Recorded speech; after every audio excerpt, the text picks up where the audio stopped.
అమ్మవారు శివుడిని ఆక్షేపించింది ఏమనో తెలుసా, నీకు కట్టుకుందుకు బట్టలు కూడా లేవు, సరిగ్గా దిగంబరుడుగా ఉంటావు, నేను కాబట్టి చేసుకున్నాను, నేను ఎవరు చేసుకుంటారు, పులితోలు కడతావు, ఏనుగుతోలు కడతావు, ఇంకేం లేవు, రెండే బట్టలు, మరి అంతే కదా, ఎప్పుడు పులితోలు లేదా ఏనుగుతోలు, ఏనుగు చర్మం పులి చర్మం, ఇకపోతే నువ్వు కట్టుకునేందుకు ఏం లేదు ఇక్కడ అందుట.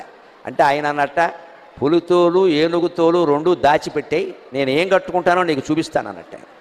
ఇప్పుడు కావాలనే పులితోలు ఏనుగుతోలు అయ్యవారికి దొరకకుండా చేసింది.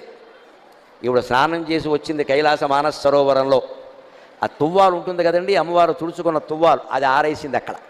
ఆయన వెంటనే దాన్ని ధరించాట వస్త్రంగా. అమ్మవారు స్నానం చేసి తుడుచుకున్న తువ్వాలని శివుడు ధరించాడు. అదేమిటి అంటే ఇది అచ్చం పులితోలు ఏనుగుతోలు రెండు కలిపినట్టుగా ఉంది అన్నట్టు. ఎందుకని అమ్మవారు ఒంటి నిండా పసుపు రాసుకుంది కాబట్టి ఆ తువ్వాలకి పసుపు చారలంటాయి. అమ్మవారు కస్తూరి తిలకం దిద్దుకుంది కాబట్టి కాటుక పెట్టుకుంది కాబట్టి నల్లటి చారలు కూడా అంటే నల్ల చారలు పసుపు చారలు ఉంటే పులితోలే కదా అన్నాడు.